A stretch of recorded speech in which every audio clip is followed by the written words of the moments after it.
Mark Anderson's corner office on the 32nd floor of Boston's financial district offered a panoramic view of the city he'd helped shape.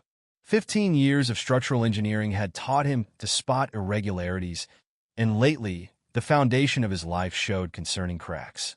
He scrolled through Sarah's recent credit card statements, noting the pattern of business lunches at Bastille Kitchen and L'Espalier. $300 for lunch seemed excessive, even for client meetings. Sarah had always been careful with expenses before, documenting every client interaction meticulously for her PR firm's records. "Mr. Anderson?"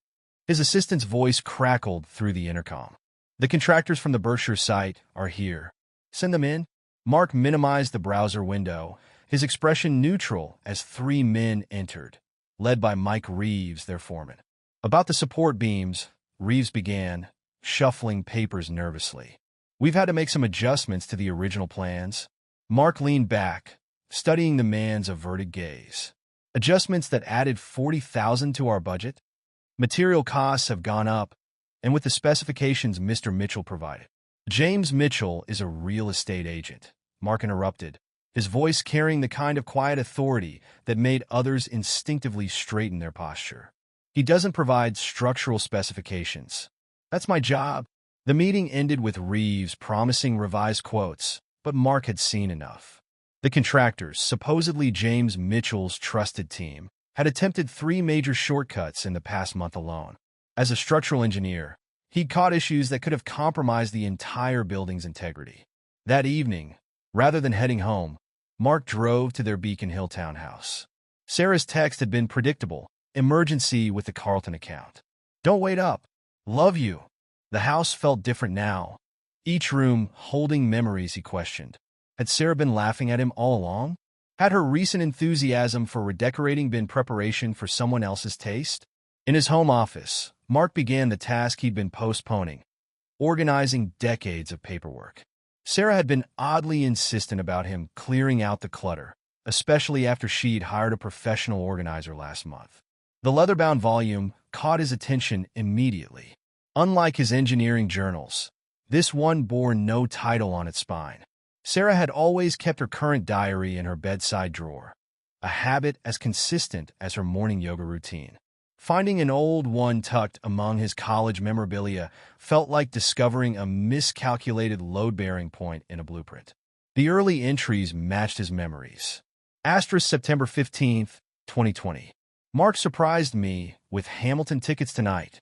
He remembered how much I wanted to see it. Sometimes I can't believe how lucky I am. He's always thinking ahead, planning for our future. Most men would have spent their inheritance on themselves, but Mark's investing it all in our dreams, asterisk." Then came the shift 2 years ago. April 15th, 2022. "First meeting with James Mitchell about vacation properties today. He's everything Mark isn't. Spontaneous, passionate, alive. When he showed me the lakefront listings, his hand brushed mine, and I felt more in that moment than I have in years of Mark's careful planning, asterisk. The entries grew more frequent, more detailed. May 3rd, 2022. "James understands me in ways Mark never has. Today at L'Espalier, in our private dining room, we talked for hours about dreams, about escape.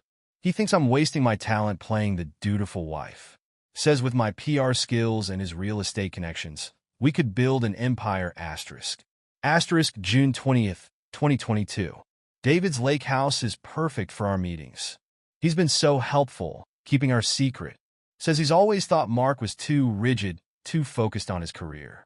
The lake house has become our sanctuary. James brings champagne, and we plan our future while watching the sunset, asterisk."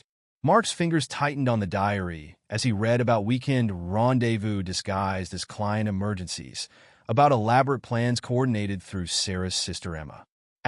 August 12th, 2023. "Emma's been amazing. She's documenting everything that could help with the divorce. Every time Mark works late, every conversation about money. She's spinning it perfectly. Mark, the controlling husband, obsessed with his career, financially restrictive. Being a junior lawyer at Harrison and Pike gives her access to the best legal minds. Thomas, Mark's old college friend, is a senior partner there. The irony of him unknowingly helping build our case is delicious. Asterisk. The next entry made his blood run cold. Asterisk March 1st, 2024. The Berkshire house is our miracle. Mark thinks he's building our dream home, using his inheritance and savings to create an $850,000 anniversary surprise. He has no idea he's financing our escape. James already has buyers lined up for his house, and David's helping with the paperwork. The contractors are charging extra, skimming enough to fund our fresh start. Just a few more months of playing the devoted wife. Asterisk. A knock interrupted his reading. "Hey, buddy. Thought I'd check how the house plans are coming along." David Williams stood in the doorway, restaurant owner confident in his tailored suit. 15 years of friendship. Through divorces, business failures, family deaths, and now this. "Perfect timing," Mark said, gesturing to a chair. "I was just reviewing the contractor quotes you recommended." David settled in, loosening his tie. "Finding everything in order?" Interesting choice of words. Mark kept his voice neutral. "The support beam specifications seem creative. Construction costs are crazy these days." David shrugged, but his eyes darted to the diary on Mark's desk. "Sarah mentioned you've been working late. Thought you might need a break. The lake house is always open to you." "How generous." Mark allowed a slight pause. "It's been getting a lot of use lately, I hear." A flicker of tension crossed David's face. "Regular maintenance. You know how old properties are?" "I do." Mark stood, walking to his window. "Foundations are crucial. One crack, one weakness, and everything can collapse." David made his excuse and left shortly after, his usual smooth confidence noticeably shaken. That evening, Sarah's sister Emma hosted a dinner celebrating her upcoming promotion to junior partner at Harrison and Pike. Mark watched the performance unfold around him. Emma, radiant in designer businesswear, subtly documented every time he checked his work phone. "Mark, you must be so proud of the Berkshire house," she probed. "Such a big investment." "Sarah says you've been quite particular about the budget." Sarah touched his arm with practiced concern. "Honey, you've barely touched your wine. Is everything okay at work?" He watched her hand brush James Mitchell's as she reached for her glass, saw the quick exchange of glances. James had arrived halfway through dinner, claiming he was just dropping off some property papers. His tan looked fresh, probably from the weekend at David's lake house that Sarah had claimed was a PR conference. "Everything's fine," Mark replied, raising his glass. "Just thinking about the future. To new beginnings." They all clinked glasses, none of them realizing what his toast really meant. The diary in his briefcase held their secrets, their plans, their betrayals. But Mark Anderson held something far more valuable, the element of surprise. Later that night, after Sarah claimed another PR emergency and left, Mark made 2 phone calls. The first to Angela Chun, a forensic accountant he'd worked with on construction fraud cases. The second to Michael Zhang, his college roommate turned cybersecurity specialist. The game was already in motion. Sarah, James, David, Emma. They'd built their plan assuming Mark was too trusting, too absorbed in his work to notice. They never considered that the same analytical mind that found flaws in building designs might also see the cracks in their perfect plot. Their mistake wasn't in betraying him. Their mistake was in underestimating him. Mark looked out over the Boston skyline, his reflection hard and determined in the glass. Tomorrow, the dismantling would begin. But tonight, he would play his role perfectly. After all, Sarah wasn't the only one who knew how to put on a performance. Angela Chen's office overlooked Boston Harbor, its minimalist design reflecting her precise approach to forensic accounting. She studied the financial records spread across her desk, her expression growing darker with each page. "They weren't even subtle about it," she said as Mark sat across from her. "Your wife's been siphoning money through a series of transactions disguised as PR firm expenses. Look at these event planning charges from David's restaurant." Mark leaned forward, examining the documents. "How much?" "Nearly $200,000, transferred to a private account over 18 months. Angela highlighted several entries. She used David's restaurant as a front. Every corporate event was just a way to move money. Basic laundering, really. I'm almost insulted by how obvious it is. Show me everything.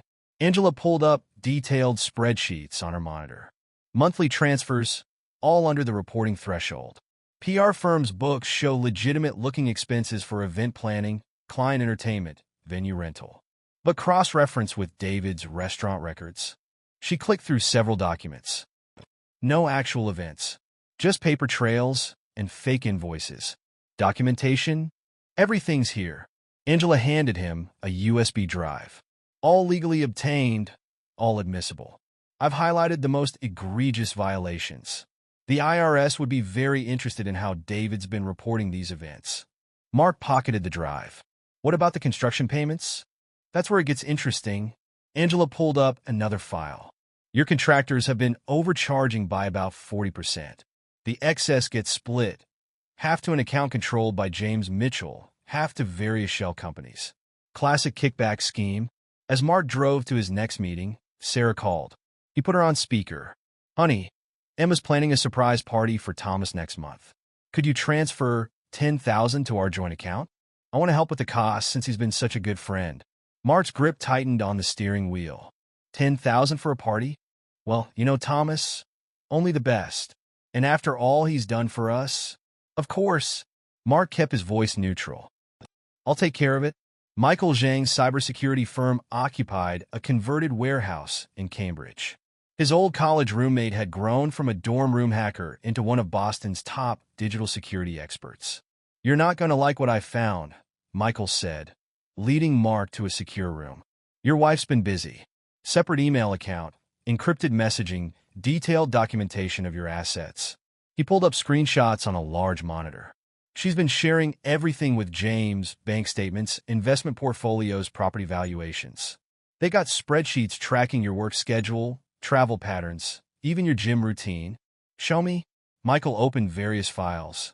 It's all here. Emails, messages, shared documents. They've been planning this for nearly 2 years. Sarah's been photographing financial documents, sending them to James through encrypted channels. What about Emma's involvement? That's the real prize.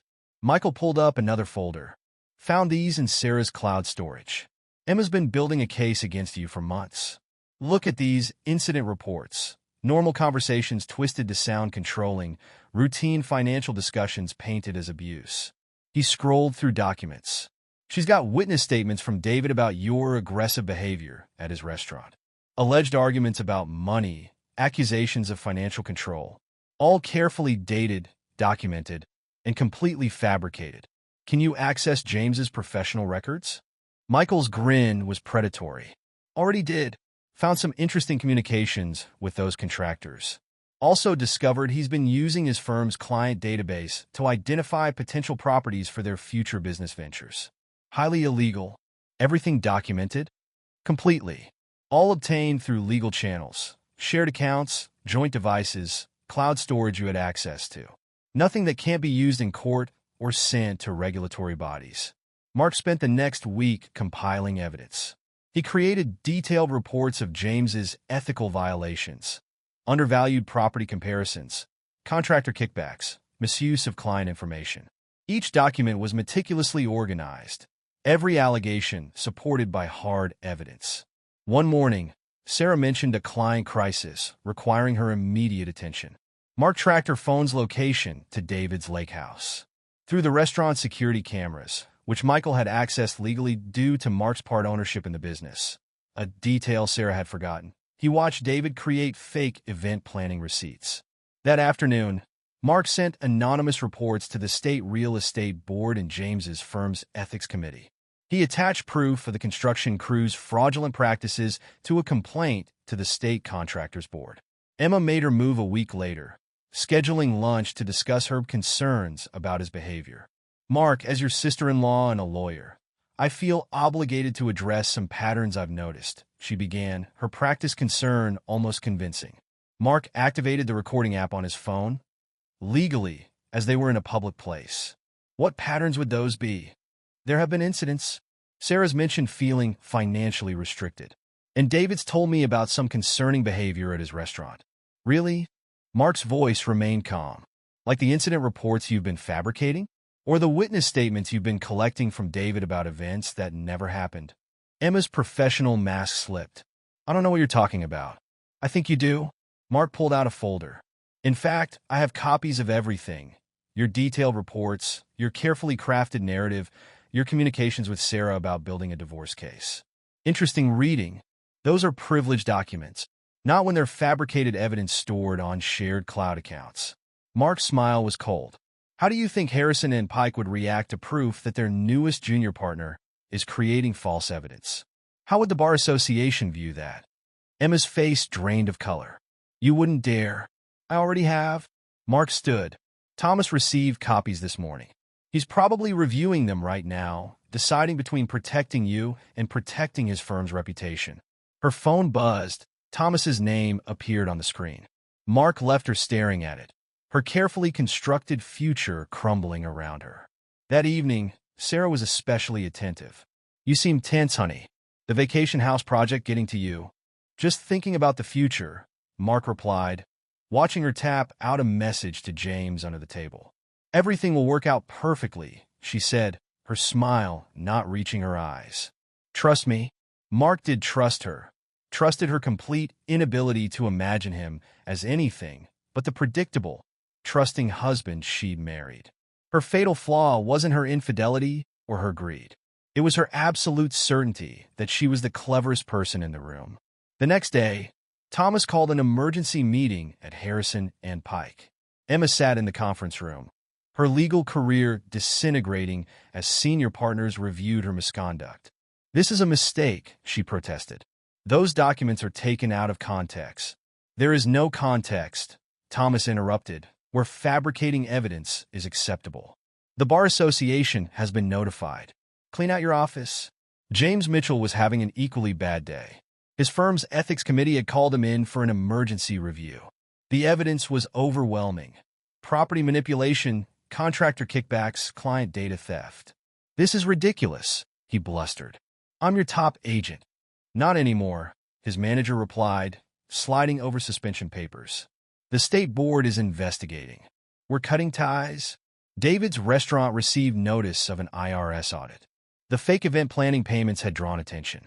His carefully maintained books wouldn't withstand scrutiny. Sarah remained oblivious, still certain her perfect escape plan was on track. She didn't notice Mark's careful documentation of her financial infidelity, didn't realize every move she made was being recorded, every transaction tracked. Their game of deception was ending, but only one player knew the score. Mark sat in his office, reviewing Angela's final report. Every piece was in place. Financial records, digital evidence, legal documentation.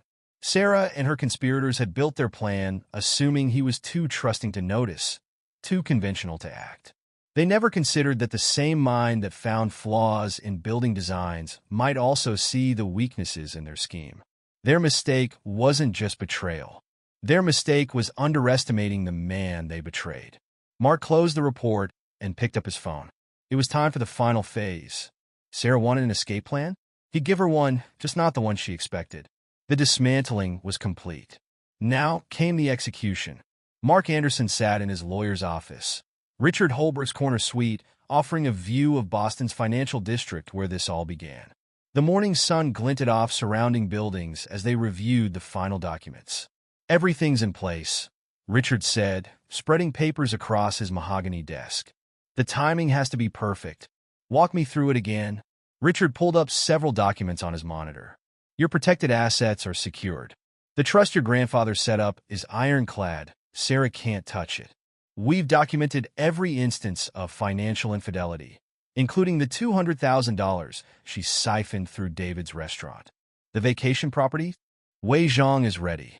His investment firm specializes in quick, discreet real estate acquisitions. The paperwork's prepared. Once you give the word, we can close within hours. Mark nodded. And the foundation? Articles of incorporation are filed. The Phoenix Foundation, supporting survivors of financial infidelity. The press release is ready, emphasizing the anonymous donor's personal experience with spousal betrayal and financial fraud. Local media is already interested. They love these human interest stories. Richard pulled out another folder. The divorce papers are prepared. Want to review the note again? No need. Mark stood straightening his suit. Time to end this? The next morning, Mark met Wei Zhang at the property registration office. Sarah was at her PR firm's quarterly board meeting. The perfect alibi for what was about to happen. Mr. Anderson. Wei's handshake was firm, his smile knowing. The funds are ready for transfer. My clients appreciate discreet transactions. Within 2 hours, the Berkshire vacation home had new owners. The $100,000 profit landed in Mark's private account, while the foundation received an anonymous donation matching what would have been Sarah's share. Mark's phone buzzed. James Mitchell calling. He let it go to voicemail, imagining James's panic when he checked property records and found his escape plan vaporized. The next phase began at the State Real Estate Board. Mark watched from across the street as James emerged from their offices, face ashen. His firm had already cut ties, their reputation in Boston's luxury market too valuable to risk. Mr. Mitchell, a local reporter approached, camera rolling. Any comment on the allegations of ethical violations and fraud? James shoved past them, but the damage was done. By evening, his suspension was public knowledge. 10 years building his reputation in Boston's luxury real estate market, destroyed in a day. At David's restaurant, IRS agents conducted their audit. Mark watched through the restaurant security cameras, still accessible through his part ownership, as they questioned staff about non-existent events. Mr. Williams, one agent said, "Could you explain these payments for corporate events? We can't find any corresponding bookings." David's usual smooth confidence crumbled. There must be some mistake. Several $100,000 worth of mistakes. Sarah's carefully constructed exit strategy was unraveling thread by thread. Her hidden funds were frozen pending investigation. Emma's legal career lay in ruins. David's restaurant faced crippling scrutiny. Mark's phone buzzed again, Sarah this time. "Honey, something's wrong with our accounts. I can't access." "Strange," Mark replied, his voice neutral. "Have you checked with the bank? They're saying something about a fraud investigation." And James isn't answering his phone. Must be stressful, like planning a secret divorce or having an affair. The silence on the line was deafening. "Mark!" Sarah's PR-trained voice wavered. "I can explain. Save it for your crisis management team." "Oh, wait. Aren't you on indefinite leave?" He ended the call, nodding to Richard. Time for the final move. At precisely 2 p.m., a courier entered Sarah's PR firm, carrying divorce papers and a sealed envelope. Mark watched through the lobby security feed as Sarah received them, her carefully maintained composure cracking as she read his note. Surprise. Found a better retirement plan. Attached were copies of her diary entries, financial records, documented evidence of every betrayal. In the office around her, phones began ringing as news of the Phoenix Foundation's launch spread. Local media loved the story. Prominent PR executive caught in financial fraud scandal, her firm's reputation at stake. Sarah rushed home, likely expecting a confrontation. Instead, she found the house empty except for her belongings and meticulously organized evidence of her deceptions. Every drawer, every shelf held proof of another betrayal. Bank statements showing her hidden accounts, photos from David's lake house, emails with James planning their escape. Mark watched from his hotel suite as Sarah emerged from their house hours later. Mascara streaked down her face. His phone began ringing, first Sarah, then James, then David. He blocked each number methodically, like removing damaged supports from a compromised structure. Local news led with James's suspension and the Phoenix Foundation's launch. The Foundation's first workshop was already oversubscribed, identifying signs of financial infidelity in marriages, featuring a prominent divorce attorney as speaker. The next day, Sarah's PR firm announced her indefinite leave of absence. Due to personal matters, their statement read. The irony of a PR executive unable to manage her own crisis wasn't lost on industry observers. That evening, Mark sat in Richard's office reviewing the aftermath. Sarah's carefully constructed world had crumbled in 48 hours. No house, no hidden funds, no lover's escape plan. James was facing professional ruin, David's restaurant was under investigation, and Emma's legal career was finished before it began. Ready for the next phase? Richard asked. No next phase, Mark replied, standing. I don't need to watch them suffer. I just needed them to lose everything they try to take from me. He left their destroyed lives behind, their desperate calls and messages unanswered. They'd thought him a fool, too trusting to notice their betrayal. Instead, they'd learned too late that trust, once broken, becomes a weapon in the right hands. 3 days later, Mark checked into a mountain resort, watching snow fall outside his window. His phone contained a single new message from Claire Richardson, an award-winning architect whose sustainable luxury designs had caught his attention. Heard about your renovation work. Interested in collaboration? Mark smiled but didn't respond immediately. He had time now. Time to build something new, something better, from the ruins of betrayal. After all, the best revenge wasn't just destroying the old, but creating something stronger in its place. The diary sat in his safe, no longer a record of betrayal, but a reminder that endings are just new beginnings in disguise. Sarah, James, David, they gambled everything on his blind trust and lost everything to his calculated justice. Sometimes, Mark reflected, the perfect revenge isn't about getting even. It's about getting ahead, about turning betrayal into opportunity. His new life wouldn't include luxury vacation homes or elaborate exit strategies. Instead, it would be built on something far more valuable: the knowledge that he hadn't just survived their betrayal. He'd turned it into his triumph. The mountain cabin's great room offered a panoramic view of snow-capped peaks, the late autumn sun casting long shadows across Mark Anderson's drafting table. The modest three-bedroom structure bore little resemblance to the ostentatious Berkshire house that had almost become his prison. Every beam, every angle reflected his engineering expertise. Not a showcase of wealth, but a testament to precision. The integration of passive solar heating is remarkable, Claire Richardson said, studying the blueprints for their latest joint project. The award-winning architect had reached out 6 months ago, intrigued by his renovation work. Most engineers focus on structure without considering environmental impact. Most architects focus on aesthetics without considering structural integrity, Mark countered, earning a knowing smile from Claire. Their professional collaboration had evolved naturally, built on mutual respect and brutal honesty, a refreshing change from his past. The leather-bound diary sat in his office safe, not as a reminder of betrayal, but as insurance against any attempts at reputation rehabilitation. Sarah had tried that route already, hiring a crisis management firm in Chicago to paint herself as the victim of a controlling husband. The diary's contents, combined with financial records, had shut down that narrative quickly. Sarah's move to Chicago had been less an escape than a retreat.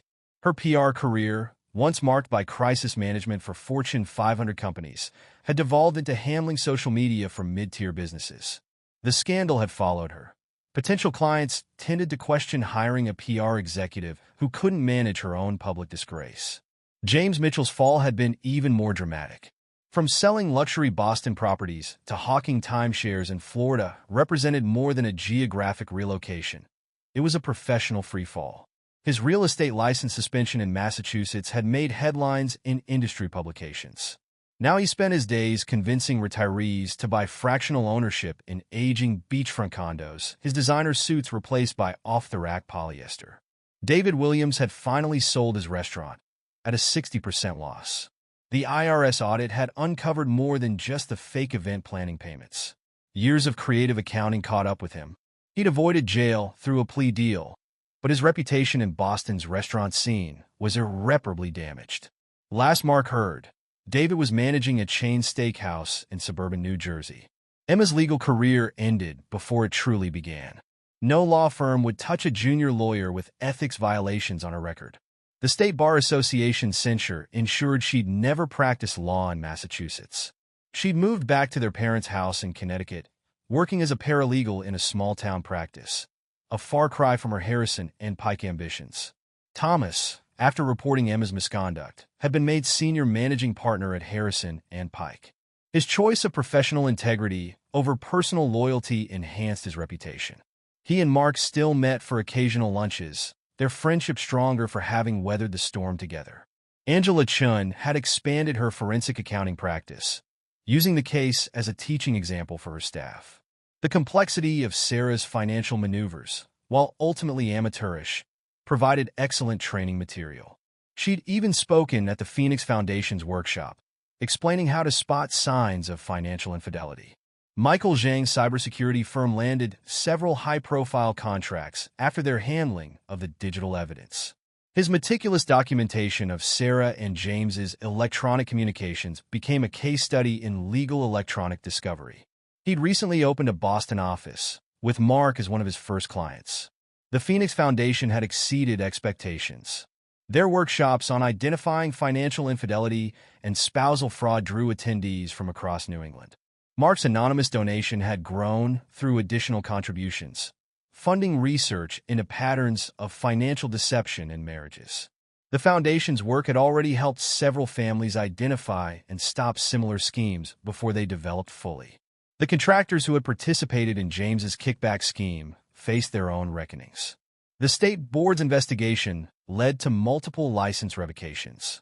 The construction industry's tight-knit nature ensured their reputation followed them, making it nearly impossible to find work in New England. Mark's collaboration with Claire had produced 3 successful projects, each showcasing their shared commitment to sustainable luxury design. Their professional relationship evolved gradually into something more personal, built on a foundation of transparency and shared values. Unlike Sarah's calculated affection, Claire's straightforward nature found beauty in honesty rather than manipulation. The mountain cabin, though smaller than the Berkshire house, offered something far more valuable: peace. Its mortgage-free status reflected Mark's new philosophy. True security came not from elaborate escape plans or hidden accounts, but from building something solid and sustainable.